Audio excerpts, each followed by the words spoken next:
कितमपूर नावाचं एक गाव होतं, जिथे आदित्य पकोडा विकायचा. पावसाळ्याचा वेळ होता. दरवर्षी पावसाळ्यात आदित्यच्या दुकानामध्ये लोक भजी खायसाठी यायचे. एक दिवस खूप जोरात कितामपुरामध्ये पाऊस यायला लागला आणि तेव्हा एक माणूस आदित्यकडे येतो. आदित्य, लवकर दुकान बंद कर आणि निघ, गावामध्ये खूप मोठं वादळ येणार आहे. काय खरंच? हा बाबा, खरंच, लवकर निघ. आदित्य आपल्या दुकानाला बंद करून गावाच्या बाहेर निघून जातो आणि गावामध्ये जोरदार पावसाच्यामुळे पूर येतो. फक्त मनोजच्या शेताला सोडून इतर सगळ्या गाववाल्यांच्या शेतांची नुकसान होते. गावामध्ये भूकमरीचा वेळ आला होता. तर आम्ही काय खायचं? पुऱ्या गावाच्या शेतांचा तर पूर नुकसान करून गेलाय. काही गोष्ट नाही, तुम्ही सगळे खाण्यासाठी माझ्याकडनं भाजी घेऊ शकता. फक्त माझ्याच शेतीला या पुरामध्ये काही नाही झालंय. आदित्य आपल्या भज्याच्या दुकानाला एकदा परत गावामध्ये उघडतो, पण त्याच्याकडे भजी बनवायची सामग्री नसते. तर तो मनोज सब्जीवाल्याकडून भाजी घ्यायला जातो. अरे मनोज भाऊ, 3 किलो कांदे द्या ना. काय भाव चालू आहे सध्या कांद्यांचा? 70 रुपये किलो चालू आहे कांद्याचा भाव. काय, 70 रुपये? ते पण 1 किलोचे? मनोज भाऊ, हे चुकीचं आहे. तुम्हाला माहिती आहे की गावाची स्थिती काय चालू आहे. लोकांना घरामध्ये खायला जेवण नाहीये आणि त्यांचं शेत सुद्धा सगळं उद्ध्वस्त झालंय. त्यांचं कमवायचं स्रोत सुद्धा शेतच होतं. यावेळी लोकांच्या मदतीशिवाय तुम्ही त्यांना लुटायला लागलायत. अरे आदित्य, तू तुझं पोट भर ना. तुझ्या मागे पुढे तर कोणी नाहीये. तू एवढं लोकांबद्दल काय विचार करत आहेस? चुकीचं आहे, खूप चुकीचं आहे हे मनोज. आदित्य लोकांच्या नुकसान झालेल्या शेतांना पाहतो आणि बोलतो. एक वेळ होती जेव्हा हे सगळ्या लोकांचं कमवायचं साधन असायचं आणि आता हे सगळं एका वाळवंटासारखं लागत आहे. हा पूर यांच्या वर्षांच्या मेहनतीला घेऊन बुडून गेला. गावामध्ये भूकमरी चालू आहे, लोक आजारी पडत आहेत आणि मी नेहमीसारखं आज सुद्धा काही करू शकत नाहीये. मी काही कामाचा नाही राहिलोय. आदित्य गावाच्या परिस्थितीला बघून खूप उदास होता. तेव्हा त्या नुकसान झालेल्या शेताच्या समोर एक चमत्कारी माणूस प्रकट होतो. मी समुद्राचा राजा आहे. हा जो पूर तुमच्या गावामध्ये आला होता तो माझ्याच चुकीमुळे आला होता. मला क्षमा कर बेटा. जेव्हा पाऊस हदीपेक्षा जास्त आला तेव्हा माझ्या समुद्राच्या सीमेला माझ्या संतुलनमध्ये नाही ठेवू शकलो आणि त्याचमुळे ह्या गावामध्ये पूर आलाय. आज गावामध्ये ह्या लोकांना खाण्यासाठी काही नाहीये आणि मी सुद्धा त्यांच्यासाठी काही नाही करू शकत आहे. मी माझ्या चुकांना सुधारू इच्छितो. सांग, तू ह्या गाववाल्यांची मदत का करू इच्छितोस? मी माझं आयुष्य एकटाच जगत राहिलो. मी ह्या गाववाल्यांना सोडून, माझं कोणीच नाहीये. हे गाववालेच माझं परिवार आहेत. मला माहीत आहे आदित्य, तू पकोडे विकत होतास ना. आदित्य, जे वस्तू मी तुला देत आहे त्याने गाववाल्यांची मदत कर, जेव्हापर्यंत त्यांचे शेत परत हिरवेगार नाही होणार.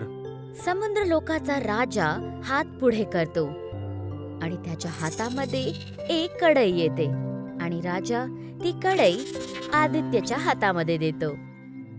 ह्या कढईचं मी काय करू महाराज? पकोडे तळण्यासाठी कांदे आणि तेलाची सुद्धा गरज आहे आणि मी हे पकोडे विकून गाववाल्यांची मदत कशी करणार? ही अशी तशी कढई नाहीये. याच्यामध्ये तुला तेलाची गरज नाही पडणार.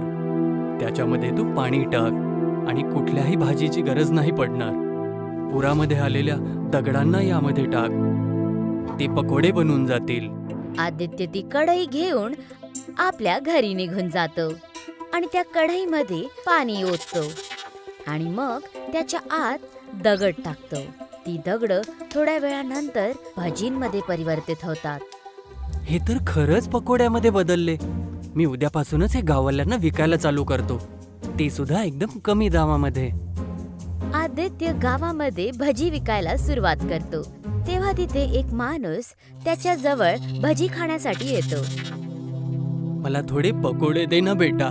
माझी एक छोटी मुलगी आहे, तिने खूप दिवसापासून काही नाही खाल्लंय. तिची तब्येत सुद्धा ठीक नाहीये. बेटा, थोडं खाण्यासाठी पकोडे देतोस? बिलकुल चिंता नका करू, मी आत्ता देतो.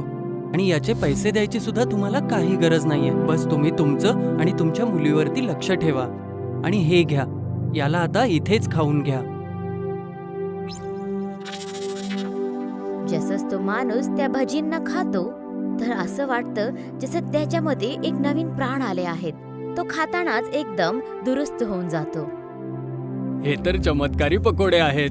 याला खाल्ल्यानंतर माझ्या पाठीचं दुखणंच बंद झालं आणि आता मला तंदुरुस्त झाल्यासारखं वाटत आहे.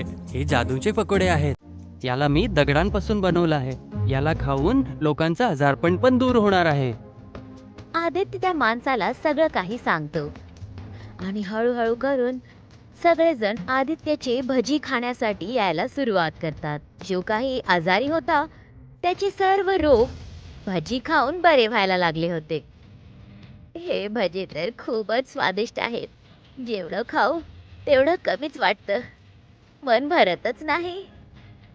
हो, बरोबर बोलत आहे. आणि अजून तर अजून माझ्या मुलीची तब्येत सुद्धा ठीक केली आहे. आदित्य, मी तुझा खूप आभारी आहे. अशा अवघड वेळी तू ह्या गावाला खूपच साथ दिलेली आहेस.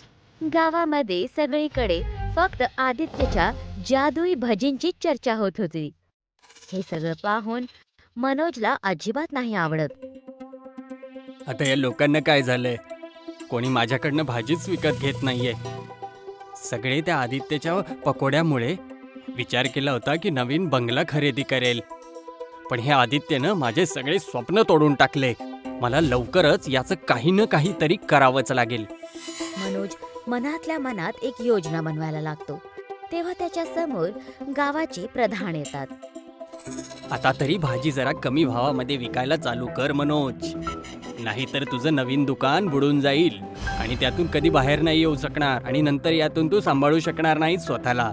गावाची स्थिती आता वेळेनुसार बरोबर होत चालली आहे आणि भूकमारी जी होती ती आदित्यने नीट करून टाकली आहे. तुम्ही बरोबर बोलत आहात प्रधानजी, पण हे जादूचे पकोडे आदित्य बनवतो तरी कसे आहे? त्याला समुद्राच्या राजाने एक कढई दिली होती ज्याच्यामध्ये दगड टाकला की ते पकोड्यामध्ये बदलून जातात. आणि अजून तर अजून त्यामध्ये तेल टाकायची गरज पण नाही पडत. मी तर विचार करत आहे गाववाल्यांच्या सहमतीने या गावाचं नाव पकोडा गाव ठेवून देऊ. शेवटी आम्हाला पकोड्यांनी तर जिवंत ठेवलंय. असं बोलून तो तिथून निघून जातो. जेव्हा आदित्य आपल्या दुकानाला बंद करायला जात होता तेव्हा तिथे मनोज येतो. आदित्य, मी आत्ता बघितलं की समुद्राच्या किनाऱ्यावरती एक मुलगा फसलाय. मला पोहायला नाही येत. मला असं वाटतंय तू त्याला वाचवून घे. अच्छा, ठीक आहे, मी आत्ता चालला जातो. आदित्य ताबडतोब समुद्राकडे पळून जातो आणि मनोज स्वतःला बोलतो, हा तर खरंच मूर्खात निघाला. आता मी याच्या दुकानातून ती कढई चोरून घेईल. मग कोण बनवतं जादुई पकोडे मी तर बघतोच. मनोज ती कढई डोक्यावर ठेवून जायला लागतो. तेव्हा एक मोठा प्रकाश त्याला दिसायला लागतो आणि त्याच्या डोक्यातून ती कढई खालती पडून जाते. हे कसला उजेड आहे? तेव्हा तिथे तो समुद्राचा राजा प्रकट होतो. आपल्या स्वतःला सांभाळ आणि बघ, मी जे तुला दाखवत आहे. एक मुलगा होता जो किटामपुरामध्येच राहत होता. तो दिवस रात्र लोकांच्या मदतीमध्येच लागलेला असायचा. मावशी द्या, मी हे ओझं तुमचं उचलतो. तो त्या म्हाताऱ्या आईची मदत करतो. त्याचं सामान तो घरापर्यंत पोहोचवून देतो. त्याच्याजवळ खायला सुद्धा काही नाही आहे. काही दिवसांपर्यंत तो फक्त समुद्राच्या तटावरती असतो, बिना काही खाता. त्याच्यासोबत कोणी बोलायला नसतं. तेव्हा तो कुत्र्यांसोबत बोलायचा. पण तो मुलगा नेहमी हसत राहायचा. आज तर खूप जास्त जेवण मला मिळालं, पण मी एकटाच खाऊन माझं का पोट भरू? चला, मी माझ्या मित्रांसोबत आपलं जेवण मिळून वाटून खाईल. जोरात पावसामुळे त्याच्या डोक्यावर छत सुद्धा नव्हतं, पण मी त्याला कधीच तुटताना नाही पाहिलं. आणि जेव्हाही कुठल्या गाववाल्याची मदत करायची वेळ आली तर तेव्हा मी कधीच त्याला नाही म्हणताना नाही ऐकलंय.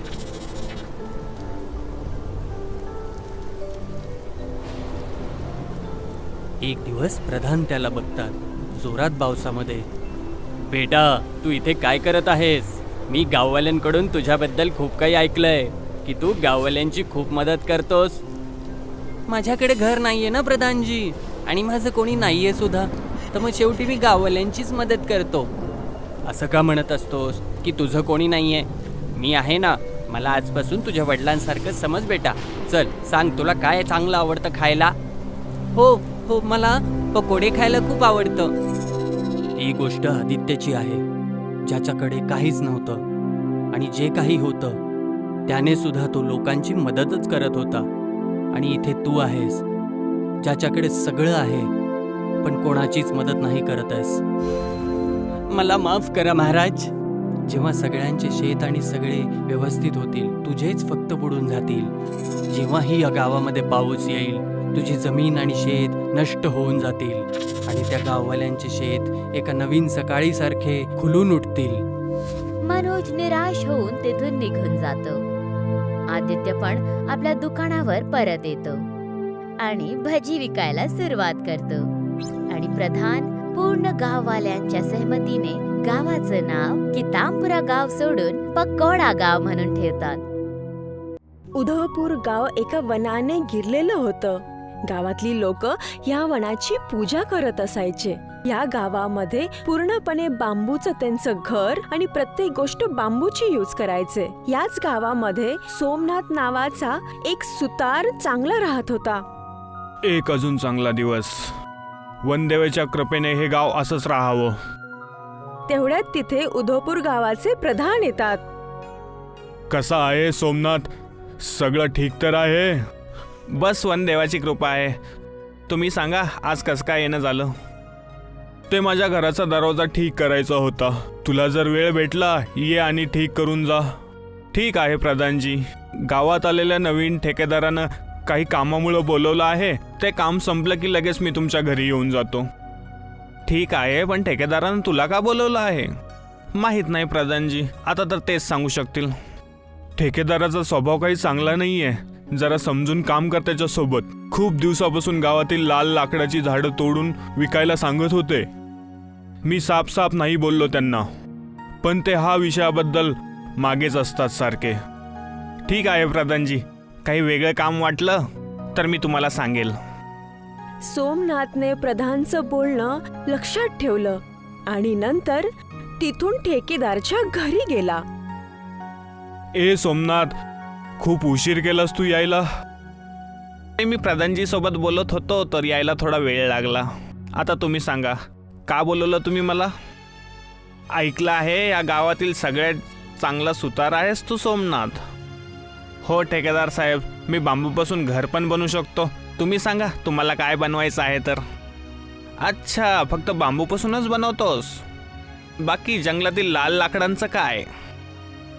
अरे हे काय बोलत आहे ठेकेदार साहेब, तुम्ही नवीन आहात त्यामुळे ह्या वेळेस जाऊ देतो तुम्हाला. पण एक लक्षात ठेवा, जंगलातील लाल लाकडांची पूजा केली जाते, तर असं कुठलं काम नाही करणार मी. अच्छा भाऊ, ठीक आहे. जर माझ्यासोबत जर काम केलंस तर पैशामध्ये खेळशील. ह्या लाल लाकडांची खूप किंमत आहे शहरामध्ये. भेटत असतील शहरात पैसे, पण हे उधळपूर गाव आहे. आत्ता तुम्ही जे बोललात ते पंचायतमध्ये सांगितलं जाईल. तुमच्यासारख्या बेईमान लोकांची या गावामध्ये कुठेही जागा नाहीये. मोठ्या मोठ्या गोष्टी तर नको करू. तुम्ही गावातील लोक माझं काही नाही करू शकत. जा आणि कर पंचायतमध्ये शिकायत. सोमनाथ ठेकेदाराच्या छलभरी बोलणं ऐकून घरी निघून जातो. मीना सोमनाथच्या चेहऱ्यावरती नाराजगी बघून म्हणते, अहो ऐकलं का? काय झालं? काही दुकानामध्ये झालंय का आज? काही नाही मीना, हे नवीन जो ठेकेदार आलाय जंगल कापायच्या मागेच पडला आहे. तर तुम्ही पंचायतमध्ये त्यांची शिकायत का नाही करत? बस आता ही गोष्ट पंचायतमध्ये जाणारच आहे. उद्या गावातील पंचायत आहे ज्यामध्ये ठेकेदाराला काढायचा प्रस्ताव ठेवणार आहे मी. एकदम चांगला प्रस्ताव आहे. असे बेईमान आणि पैशांना भिकेले असलेले लोकांना या गावामध्ये काहीच जागा नाहीये. गावातली काही लोक पंचायतमध्ये आले होते. प्रधान, सोमनाथ, मीना आणि पंचायतचा विषय ठेकेदार तिथे संतोष आणि रेखा सोबत उभा होता. अशी काय गोष्ट झाली जे सकाळी इथं बोलवलंय? तुम्ही सगळ्या लोकांना तर काही काम धंदा नाहीये, बसून करा पंचायत. फक्त मला परेशान नका करू. पंचायत तुझ्याचसाठी आहे, नाहीतर तुला आम्ही इथं बोलवलंच नसतं. समजलं ठेकेदार? असं काय केलं मी? सगळं माहीत आहे. तू आमच्या पूज्य जंगलातून लाल लाकडं कापू इच्छित आहेस, आणि एवढंच नाही, पैसे देऊन मला विकत घ्यायचा पण प्रयत्न केला आहेस तू. आणि तुम्ही भविष्यात कोणत्या लेवलला जाल पैशांसाठी आम्ही विचारही करू शकत नाहीये. तुमचं या गावामधून निघून जाणंच चांगलं आहे. गावाचं मत तुझ्या विरोधात आहे ठेकेदार. आता तू ह्या गावातून चालल्या जा, तुझ्यासाठी हेच चांगलं असेल. आले मोठे. सगळ्या लोकांचं मत नाही तुझ्याकडे प्रधान. संतोष आणि रेखाच्या परिवाराला या फायद्याबद्दल माहीत आहे. ते दोघं तुमच्यासारखे मूर्ख नाही आहेत. काय? तुम्ही हे दोघं कसं काय करू शकतात? पैशाची एवढी लालच? आपण ज्या जंगलाला पूजतो त्या जंगलाला पण कापायला चाललात तुम्ही. अहो ऐका ऐका, बोलू नका. तुम्ही फक्त बोलू शकता, तर तुम्हाला लाल लाकडांसोबतच काय प्रॉब्लेम आहे सांगा? हे सगळं नाटक आहे तुमच्या लोकांचं. आम्हाला तर ठेकेदाराच्या गोष्टी व्यवस्थित वाटल्या आणि आम्ही तेच करणार. तुमच्या दोघाच्या मतानं काही नाही होणार. तुम्हाला पण ठेकेदारासोबत ह्या गावाला आता सोडावं लागेल. हे काय बोलत आहात तुम्ही? बुद्धिकटा सोडून आलात का प्रधानजी? हे काय बोलत आहात तुम्ही? हे गाव जंगलाला पूजनीय समजतं. लाल लाकडांना कापण्याबद्दल तर विचार पण नाही करत. ह्या गावात तुमच्या दोघांसाठी कुठेही जागा नाहीये, कारण तुम्ही स्वतःच्या आस्थेला धोका दिला आहे. शे, हे ठीक नाही केलं सोमनाथ आणि प्रधान. या जंगलासाठी तुम्ही गावातील लोक स्वतः येताल माझ्याकडे. बघूयात हा सोमनाथ या राहिलेल्या काही बांबूंच्या झाडापासून किती वस्तू बनवतो तर. हे बोलून ठेकेदार तिथून निघून जातो. हे अशा पद्धतीने बोलून का गेले? जसं काही आपल्याला लाकडांची खूप गरज लागणार आहे. मला तर खूप भीती वाटते हो. माहित नाही आता हे काय करतील. एवढं सुखी गाव, आणि आता ह्या लोकांमुळे एवढी अशांतता होईल. बरोबर बोलत आहात. काहीच दिवस झाले आहेत त्या ठेकेदाराला गावात येऊन. बघूयात, जेव्हा वनदेवता आपल्या सोबत आहे तर भीतीचं काय कारण? बरोबर बोलत आहे सोमनाथ. वनदेवता काही ना काही मार्ग जरूर काढेल. चला आता मी येतो. मला बांबू पण कापायचे आहेत तुमच्या दरवाजासाठी. आता काही वेळातच सायंकाळ होईल. उद्या चालल्या जा. अगदी बरोबर बोलतायत प्रधानजी. तुम्हाला उशीर होऊन जाईल. तुम्ही उद्या जावा ना. नाही, फक्त कापायचे तर आहेत. लवकर येऊन जाईल मी. सोमनाथ तिथून जंगलाकडे निघून गेला आणि ठेकेदाराच्या घरी संतोष आणि रेखा बसून बोलणं करू लागले. आता काय करावं लागेल ठेकेदार? अशानं तर लाल लाकडं पण हातात नाही येणार, आणि आपण आता गावातले लोक पण नाही राहिलो आहोत. ह्या मूर्ख गाववाल्यांना कोण सांगणार? माहित नाही काय पूजनीय आहे त्या जंगलामध्ये. या लोकांना मजबूर करावं लागेल की हे बांबूच्या जागेवर लाल लाकडांचा उपयोग करावा लागेल. पण ते कसं होईल? ते असं की गावात आग लावून टाकूयात आपण. जेव्हा सगळ्यांचे घरं जळतील आणि राहायला जागा नसेल ना, तर तेव्हा स्वतःलाच अक्कल या मूर्खांना. चांगली आयडिया आहे. तर वाट कापायची, आजच जाळून टाकूयात गावाला. ज्यावेळी हे षडयंत्र रचलं जात होतं त्याच वेळेच्या बरोबर ठिकाणी सोमनाथ बास काटायला निघून जातो आणि बघतो की तिथे एक माणूस बास जवळ बसलेला आहे. अरे दादा, काय झालं? असं या जंगलाच्या मधोमध का बसले आहात तुम्ही? इथं बसण्यासाठी थोडी बसलो आहे. अपाईच आहे. ज्यांच्यासोबत आलो होतो ते मला इथं असंच सोडून गेले आहेत. ही तर खूपच वाईट गोष्ट आहे. तुम्ही सांगा, मी तुमची काय मदत करू शकतो? तुम्ही जर बोलाल तर मी तुम्हाला तुमच्या घरी घेऊन जाऊ. नाही भाऊ, नाही. त्या लोकांनी पण मला याच अवस्थेत सोडलं आहे. आता मी कोणावरती ओझं नाही बनणार. तू माझी फक्त एक मदत कर की मला माझे पाय दे. हे तर अशक्य आहे. मी हे कसं काय करू शकेल? तेव्हा तर मला असं जंगलात राहू दे मग. नाही नाही, थांबा, मी काहीतरी करतो. बघता बघता सोमनाथ बासोनी एक व्हीलचेअर बनवतो. हे घ्या. आता तुम्ही याच्यावरून कुठं पण येऊ जाऊ शकता आणि तुम्ही कोणावर ओझं पण नाही होणार. आता तर तुम्ही माझ्यासोबत माझ्या घरी याल ना? अतिउत्तम. तुझ्या कलेला तर तोडच नाहीये. तेवढ्यात ती व्यक्ती वनदेवाच्या रूपामध्ये सोमनाथला दर्शन देते. सोमनाथ, मी तुझ्या कलेवरती खूपच जास्त प्रसन्न झालो आहे आणि तुझ्या बुद्धीवरती पण. ह्या गावावरती खूप मोठं संकट आलं आहे. मी तुला जे वरदान देईल त्याचा चांगला उपयोग करून गावाची मदत कर. माझा आशीर्वाद तुझ्या सोबत असेल. कसलं संकट? मीरा आणि गावातील लोक ठीक तर असतील ना? काळजी नको करू, कोणाच्याही जीवाचं संकट नाहीये. मी तुला अनगिनत शस्त्रासारखं मजबूत बांबू देतो, जे तुझी आज्ञा मानतील. जेव्हा जेव्हा वाटेल हे बांबू प्रकट होतील. याचा उपयोग कुठं आणि कसा करायचा आहे हे मी तुझ्यावरती सोडून देतो. धन्यवाद प्रभू, धन्यवाद. हे बोलून वनदेव अंतर्ध्यान झाले आणि सोमनाथ गावाकडे पळत पळत जाऊ लागला. प्रधानजी, हे काय झालं? ही आग कशी काय लागली? हे मला नाही माहीत, पण एवढी मोठी अनोनी मी असताना कसं काय झाली? तुम्ही रडू नका प्रधानजी, तुम्ही धीर ठेवणं खूप गरजेचं आहे. ठेकेदार कुठं आहे? त्या लोकांबद्दल काही माहीत नाही. मला तर वाटत आहे हे त्यांनीच केलं आहे. पण का? लाल लाकडं कापण्याची आयडिया देण्यासाठी. पण ह्या अवस्थेमध्ये आपल्याकडे एवढे बांबू नाही आहेत की आपण परत सगळ्यांचे घर बनवू शकतो. तर आपण दुसरं काय करू शकतो? तुमच्या ह्या सगळ्या प्रश्नाचं उत्तर उद्या पंचायतमध्ये भेटेल तुम्हाला.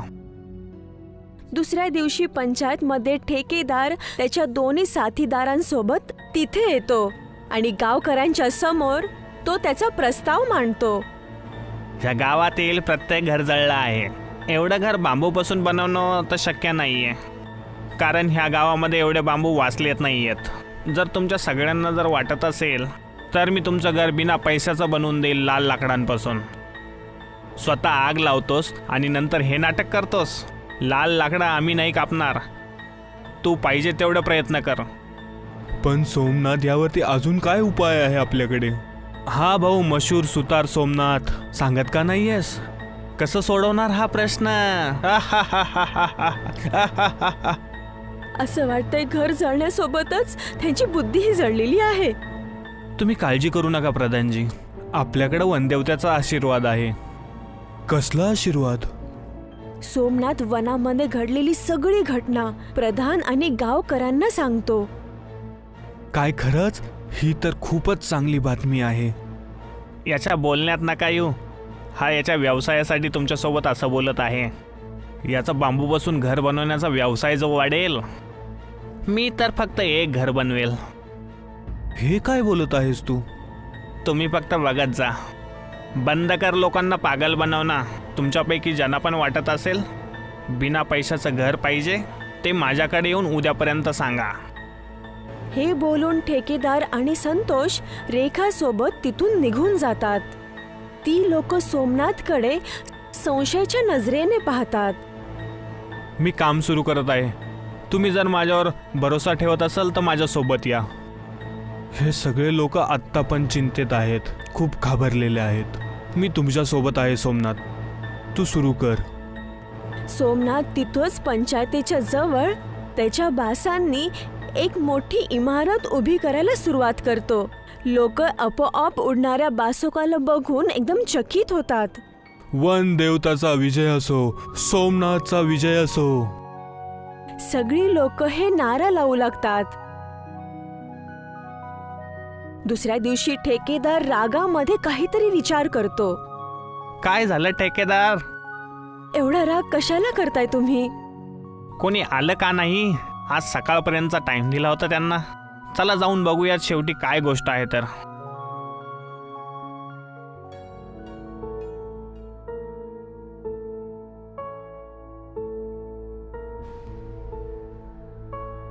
ठेकेदार बासने बनलेल्या एवढ्या मोठ्या इमारतीला पाहून एकदम आश्चर्यचकित होतो. तेवढ्यात सोमनाथ आणि प्रधान तिथे येतात. हे कसं काय होऊ शकतं? एवढी मोठी इमारत एका दिवसामध्ये? हे तर असं वाटत आहे बांबूचा बुर्ज खलिफा बनवला आहे. तूच विश्वास नव्हता ठेवला सोमनाथच्या गोष्टीवरती.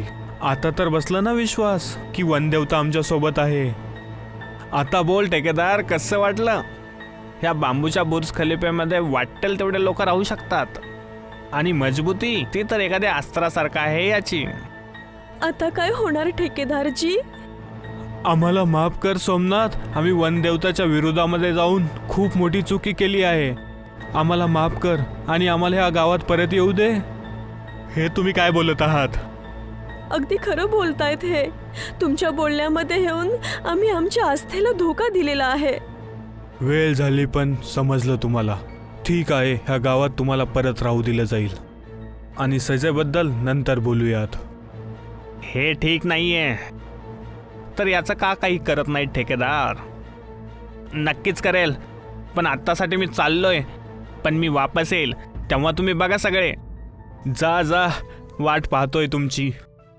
ठेकेदार तिथून निघून जातो. सोमनाथ त्यावेळेस लाकडांना प्रकट करतो आणि त्यांना काहीतरी सांगतो. आता फक्त यांची यायची वाट पाहत आहे प्रधानजी. जाळून टाक्याला. तुम्ही बोललात आणि आम्ही जाळून टाकलं. जसं गुंडे आणि ठेकेदार बासच्या बुर्ज खलिफाला आग लावण्याचा प्रयत्न करतात, 10 दंडे येऊन त्यांना मारू लागतात. वाचवा, वाचवा, वाचवा, वाचवा, वाचवा. आणि सोमनाथ आणि प्रधानजी इमारतच्या बाहेर येतात. बरोबर बोलला आहे कोणी. वाईट लोकांना गोष्टी चांगल्या प्रकारे समजत नाहीत. पळा इथून तुम्ही. चालल्या जा इथून. ह्या गावाच्या जवळपास पण नका दिसू. ठेकेदार तिथून घाबरून पळून जातात आणि वनदेवताच्या कृपेने उदयपूर गाव पुन्हा एकदा शान आणि सुखी आयुष्य जगू लागतो. निलिमाच्या वडिलांच्या निधनानंतर तिच्या घरची सर्व जबाबदारी तिच्या खांद्यांवर आली होती आणि म्हणून तिने एक चायनीज भेळची गाडी लावायला सुरुवात केली. निलिमा स्वतः रोज चटण्या बनवायची आणि नूडल्सही तळायची. संध्याकाळी अगदी 5 वाजता ती तिची गाडी उघडायची. दीदी, मला एक चायनीज भेळ दे. मला पण. मला 2 भेळ पार्सल पाहिजे आहेत. निलिमा गाडीवर येताच ग्राहकांची गर्दी व्हायची. निलिमा सर्व ग्राहकांना एक एक करून चायनीज भेळ द्यायची. दीदी, खूप चविष्ट आहे. मज्जा आली. उद्या आम्ही परत येऊ. हो हो, नक्की या. निलिमाच्या घरी बनवलेल्या चटण्या आणि नूडल्सची चव इतर दुकानांपेक्षा वेगळी होती आणि तीच तिच्या ग्राहकांना आवडायची. काही तासातच निलिमाचे सर्व सामान संपून जायचे. मग ती घरी परतायची. हे घे आई, आजची कमाई. वा, आज तर तू 600 रुपये कमवले आहेस. हो, आज चटणी आणि नूडल्स जास्त बनवलेल्या. ठीक आहे, उद्यापासून असंच जास्त बनव. ठीक आहे आई. निलिमाने हव्या तेवढ्या वस्तू बनवल्या तरी तिची गाडी उघडताच सगळं काही धडाधड संपून जायचं. एके दिवशी निलिमा तिच्या घरी बसून विचार करत होती की तिने काय केलं पाहिजे. आई, मी जितकी जास्ती चटणी बनवते किंवा जितके जास्त नूडल्स फ्राय करते तितके सगळे संपून जातात. ही तर चांगली गोष्ट आहे ना बाळा. ते तर आहे, पण काही ग्राहक नेहमी रिकाम्या हाताने परत जावं लागतं. ते तर आहेच. आता तू त्यात काय करू शकतेस? मला तर एक कल्पना सुचली आहे. अच्छा, आणि ते काय?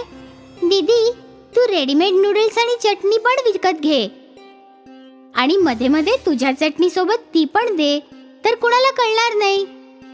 असं कसं कळणार नाही? अगं आई, ताईच्या नूडल्स मध्ये जर रेडीमेड नूडल्स असतील तर कोणी कसं सांगू शकेल की कोणतं ताईचं आहे आणि कुठलं रेडीमेड आहे? तसं म्हणतेस ते खरं आहे, पण तुर्तास मी हे करणार नाही. तुर्तास मी आणखीन नूडल्स बनवीन. हो, हेच बरोबर आहे निलिमा. दुसऱ्या दिवसापासून निलिमाने आधीपेक्षा दुप्पट शेजवान चटणी बनवली आणि आधीपेक्षा दुप्पट नूडल्स तळले. आशा आहे की आता सर्वांना मिळेल. सर्व सामान घेऊन निलिमा तिच्या हातगाडीवर गेली आणि या दिवशी एक प्रसिद्ध फूड ब्लॉगर निलिमाच्या कार्टवर आला. आज आपण दीदीची चायनीज भेळ खाणार आहोत. खूप चविष्ट आहे असं ऐकलंय. बघूया. वा, हे उत्तम आहे. तुम्ही सर्वांनी निलिमा दीदीची चायनीज भेळ टेस्ट करायलाच पाहिजे. या फूड ब्लॉगरचा व्हिडिओ व्हायरल झाला आणि व्हिडिओ पाहणारा प्रत्येक जण निलिमाच्या हातगाडीवर यायचा. आता निलिमाला परत नूडल्स आणि चटणी कमी पडू लागली. एक चायनीज भेळ दे दीदी. दादा, सगळंच संपून गेलंय, तुम्ही उद्या परत या. ग्राहकाला रिकाम्या हाताने परत जाणं निलिमाला बरं वाटत नव्हतं. त्या रात्री ती घरी परतली तेव्हा, आई, माझ्या त्या व्हायरल व्हिडिओमुळे अधिक ग्राहक वाढलेत. हे तर चांगलंच आहे बाळा. ते तर आहे, पण आजही सगळं संपलंय. मला ग्राहकांना रिकाम्या हाताने परत पाठवावं लागलं. अगं ताई, तुला सांगते तर आहे, माझी कल्पना वापर. हो, मी पण तोच विचार करते. उद्या बाजारातून सगळं घेऊन येईन. शाबास. पुढल्या सकाळी निलिमाने बाजारातून शेजवान चटणीचा एक डबा आणला आणि नूडल्सची मोठमोठी पाकिटं आणली. मग निलिमाने तिची रोजची चटणी बनवली आणि बरोबर नूडल्सही तळले. या सगळ्या गोष्टी घेऊन ती तिच्या गाडीवर गेली. रोज सारखं निलिमाने गाडी उघडताच नेहमीप्रमाणे ग्राहक जमा झाले. मला 2 चायनीज भेळ पार्सल. मला सुद्धा. निलिमाचा हात चालतच होता. हळूहळू डब्यातली चटणी कमी होत होती. मला वाटतं ती बाजारातली चटणी पण टाकावी आणि नूडल्स पण. मग निलिमाने तिच्या चटणीत बाजारातली चटणी मिसळली आणि तळलेल्या नूडल्स मधले चांगले बाजारातले तळलेले नूडल्स मिसळले. मला 2 चायनीज भेळ पार्सल द्या. हो, मी देतेच आहे. निलिमा पूर्वीप्रमाणे सर्व ग्राहकांना चायनीज भेळ बनवून खाऊ घालत होती. दीदी, चवीला वेगळं आहे, पहिल्यासारखं नाहीये, पण चांगलं आहे. निलिमाला आनंदच झाला की तिच्या ग्राहकांना बाजाराच्या पदार्थाची चवही आवडली. मग काय होतं, रोज निलिमा बाजाराची शेजवान चटणी आणि नूडल्स स्वतःच्या बनवलेल्या सामानामध्ये मिसळायची. कोणाला चवीत फरक नाही समजला का? नाही आई, उलट सगळेच चवीने खातायत. ठीक आहे, छायाची कल्पना कामी आल्यासारखं वाटतंय. आई खुश होती. निलिमाची मेहनत कमी झाली. हळूहळू निलिमा खूप कमी सामान बनवायची आणि बाजारातून जास्त वस्तू घ्यायची, पण तरीही तिच्या गाडीवर गर्दी होती. मग एके दिवशी अशोकने निलिमाच्या हातगाडीजवळ एक चायनीज भेळची गाडी उघडली. तो बाजारातून शेजवान चटणी आणि नूडल्स आणायचा. निलिमाच्या ग्राहकांनी अशोकची चायनीज भेळही खाऊन बघितली. ही तर बिलकुल निलिमा दीदी सारखी आहे. काय खरंच? एका मागून एक सर्व ग्राहकांनी अशोकची भेळही खाल्ली आणि त्यांनाही ती आवडली. अशोक मोठा शातीर होता. त्याला ग्राहकांना आपल्याकडे खेचायचे होते. त्यासाठी त्याने भेळेची किंमत 10 रुपयापासून कमी करून 8 रुपये करून टाकली. अरे वा, फक्त 8 रुपये. बरोबर आहे, तसेही दोघांची चव सारखीच आहे. ते पण आहे. आणि कमी किमतीमुळे अशोकच्या हातगाडीवर ग्राहकांची गर्दी लागली आणि बघता बघता निलिमाचा स्टॉल रिकामा झाला. आज पहिल्यांदाच निलिमाचे सामान संपले नव्हते. ती निराश होऊन घरी गेली. काय झालं? अशोकने माझ्या शेजारी एक चायनीज भेळची गाडी उघडलीये आणि किंमत 8 रुपये केलीये. आता माझ्या गाडीवर कोणी येत नाहीये. तर ताई, तू पण किंमत कमी कर. पण त्याने नफा कमी होणार नाही का? हरकत नाही, पण निदान सर्व काही विकलं जाईल. हो. दुसऱ्या दिवशी निलिमाने एक नवीन बोर्ड लावला. तिने चायनीज भेळची किंमत 7 रुपये ठेवली. 7 रुपयाचा बोर्ड पाहून ग्राहक निलिमाच्या हातगाडीकडे गेले. आता तर काहीतरी करायलाच पाहिजे. अशोकने त्याची किंमत कमी करून 5 रुपये केली. 5 रुपयात चायनीज भेळ, आता तर मी 2 खाणार. आणि पुन्हा एकदा मग सगळे ग्राहक अशोकच्या हातगाडीकडे गेले. निलिमाने आता डोकं धरलं. काय करावं हेच तिला कळत नव्हतं. बरेच तास तिथे बसल्यानंतर निलिमा घरी आली. माझी कल्पना चालली ना ताई? नाही, अशोकने किंमत कमी करून 5 रुपये ठेवली. आजही सगळा माल परत आला. मी 5 रुपयांच्या खाली अजून कमी किंमत नाही करू शकत. मग आता काय करायचं? मला तुझं ऐकायलाच नको होतं. माझ्या चायनीज भेळेची गाडी चांगलीच चालली होती. जिथे मी लोभापोटी बाजारातून सामान आणलं, तिथेच माझं बुडणं सुरू झालं. मला लोभ नको करायला हवा होता. पण आता तू काय करणार? पुन्हा तेच जे आधी करायचे. स्वतः चटणी आणि नूडल्स बनवून चायनीज भेळ विकेन प्रामाणिकपणे. दुसऱ्या दिवशी निलिमा शेजवान चटणी आणि नूडल्स बनवू लागली आणि मग संध्याकाळी ती आपल्या हातगाडीवर पोहोचली. निलिमाने पाटी बदलून 10 रुपये ठेवले आणि त्यावर होम मेड असं लिहिलं. निलिमाच्या हातगाडीवर काही काळ ग्राहकच नव्हते, पण तेवढ्यात एक बाई आली. ताई, तुमची चायनीज भेळ महाग का आहे? माझी चटणी आणि नूडल्स घरगुती आहेत. अशी चव तुम्हाला बाजारातील नूडल्स आणि चटणीमध्ये मिळणार नाही. मला एक चायनीज भेळ द्या ना. हो, निलिमाने तिला चायनीज भेळ दिली. वाह, खूप मस्त आहे. अशी चायनीज भेळ आजपर्यंत मी नाही खाल्ली. हळूहळू निलिमाच्या नियमित ग्राहकांनी चायनीज भेळ खाऊन पाहिली. ही तर एकदम पहिल्यासारखी आहे. मज्जा आली. मग काय होतं, सर्व ग्राहक निलिमाच्या चायनीज भेळच्या ठेल्यावर परत आले. अशोकच्या हातगाडीची किंमत कमी होती, पण कुणीही तिकडे फिरकतही नव्हतं. अशोक विचार करत राहिला की त्यांनी आता काय करावं, पण निलिमाची जुन्या चायनीज भेळचा मुकाबलाच नव्हता. पुन्हा एकदा निलिमाचा व्यवसाय वाढला. ती आनंदी होती आणि मग पुन्हा कधीही तिने आपल्या व्यवसायात लोभीपणा केला नाही.